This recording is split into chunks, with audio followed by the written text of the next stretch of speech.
me chamo Maria Carolina Oliveira de Souza, sou discente do curso de bacharelado em Física pela UFP e o meu trabalho, eu vou apresentar o meu relatório final com orientação da professora Maria Letícia Veira, que é intitulado Como investigar como as propriedades morfológicas e óticas da superfície dos filmes finos de óxido de alumínio anodizados influenciam as propriedades elétricas dos meristas. Esse trabalho está sendo desenvolvido na Universidade Federal do Piauí, juntamente com o apoio da FAPEC. A gente dividiu o trabalho em 4 partes, onde eu trato dos objetivos, a metodologia, os resultados e as perspectivas futuras para esse trabalho. Para entender o trabalho, a gente precisa entender o caminho da descoberta do alumínio até a alumina, que é o óxido de alumínio. O alumínio ele foi descoberto no século XIX, percebeu-se que ele tinha propriedades que ele conseguiu ser descoberto e ser dissociado, a ponto que ele conseguiu ser isolado. Então, por isso, ele percebeu que ele era uma alternativa economicamente viável e começou a ser utilizado pela indústria, só que ele tinha uma camada de óxido natural, que essa camada de óxido tornava ele mais resistente. E algumas das maneiras de conseguir desenvolver essa camada de óxido, um dos processos é a anodização, que é um processo eletroquímico desenvolvido no início do século XX, que tem em função para espessar e controlar o tamanho dessa camada de óxido. E uma das características da anodização é você tanto aumentar a resistência quanto a durabilidade dessa amostra à corrosão. E com isso a gente tem a aplicação do nosso trabalho, que ele é utilizado em revestimento estético e funcional também. Com isso a gente vê ele aplicação na área de tecnologia com filmes finos e especificamente meristas, que é o foco do trabalho. Os objetivos dele a gente conseguiu dividir em 3 etapas. A primeira, que é o desenvolvimento de um procedimento experimental com fácil reprodução para anodização, onde qualquer pessoa consegue reproduzir esse processo, independentemente do laboratório que tenha. A implementação de uma interface gráfica, ou então até um programa para automatização desse processo. E a correlação de parâmetros de corrente e tensão em função do tempo, relacionado com curvas elétricas e morfológicas dessa amostra, visando avaliar impactos em comportamentos elétricos. A justificativa para a formação desse trabalho, ele tem um foco na anodização do alumínio para aumento e uniformização da camada de óxido, aprimoramento do controle desse processo de automatização e desenvolvimento desse sistema automatizado, onde eu reduzo o erro experimental.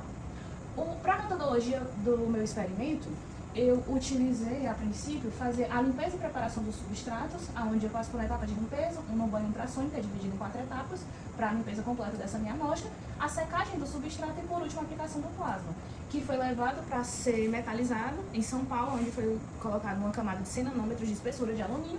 E para essa anodização, precisa também de uma solução eletrolítica, que foi utilizado o ácido fosfórico, em 2 concentrações, de 0,4 e 1 molar.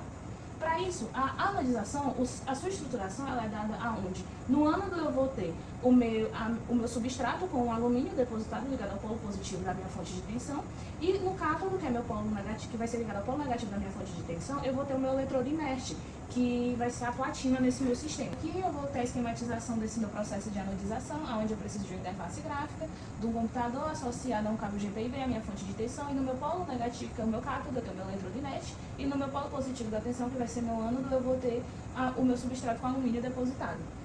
Com isso, a gente agora tem o que foi feito. Isso aqui é um gráfico real representando a interface, no caso uma figura real representando a interface, onde tem os parâmetros que o usuário pode colocar, aqui esses valores o usuário tem controles dele. A faixa de low range é uma faixa de ajuste fino desse meu sistema, onde o tópico 6 e 7 ele pode aplicar a tensão e depois iniciar, onde ele libera essa tensão aplicada. O tópico 8 é onde eu paro esse processo.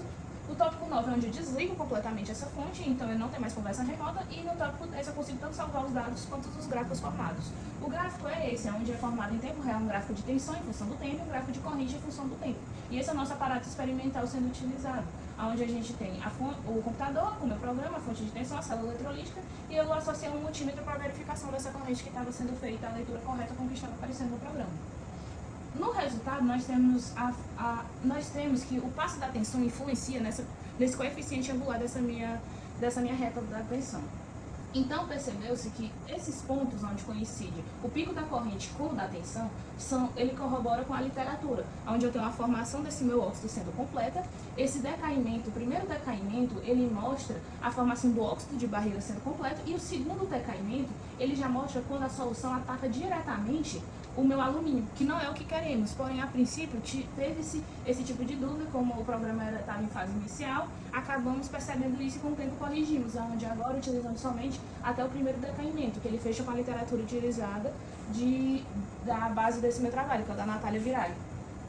E também aqui percebemos com um passo de 0,01 que essa minha corrente ela se distou o pico dela do pico da tensão. Então caracteriza que esse óxido deve uma formação amorfa e ela não é interessante para o meu trabalho. Então Vimos que com isso, que para cada tipo de tensão, essa já tensão é uma tensão de 1,7. Eu precisaria de passos distintos e precisaria descobrir. Com isso, um dos incrementos que está sendo feito no trabalho é colocando o sistema sozinho, onde só é feito o cálculo dessa derivada em função do tempo, e com isso nós vemos até que ponto ele se iguala a zero, que é quando chega nesse ponto. E aí sim o meu sistema responde de maneira controlada. Aqui também vemos isso, com a tensão de 10 volts, onde o passo de 0,01 não foi suficiente para ela se igualarem os picos, e já com o passo de 0,05 ela se igualou, mostrando o primeiro decaimento, e aqui temos 2 decaimentos que caracterizam amostras que foram corroídas em si, que a solução corroeu alumínio. As perspectivas futuras para o trabalho é a melhoria do programa, sem o efeito desse passo da tensão e com o cálculo da derivada em função do tempo, que já está sendo implementado. O estudo da aplicação do programa em diferentes soluções ácidas, que é estudo com solução com ácido cítrico e com ácido fosfórico em diferentes concentrações. E o intuito final desse trabalho é tabelar o crescimento da camada de óxido com o processo de desenvolvimento e conseguir desenvolver um guia esperado do valor da camada de óxido obtida. No intuito de dizer o seguinte, que para certa tensão, certa corrente, certo tempo, eu vou obter tamanho e espessura de óxido e conseguir ter uma relação onde qualquer pessoa possa utilizar isso futuramente. Quero agradecer imensamente à universidade, tanto quanto à FAPEP, aos meus orientadores pelo incentivo ao trabalho, aos meus familiares e meus amigos, por ajudarem nesse processo, ao grupo, o G1, a CNPq, a CAPES, a UNEL, a FAPESP e a FINESP por me ajudarem a conseguir concluir esse processo.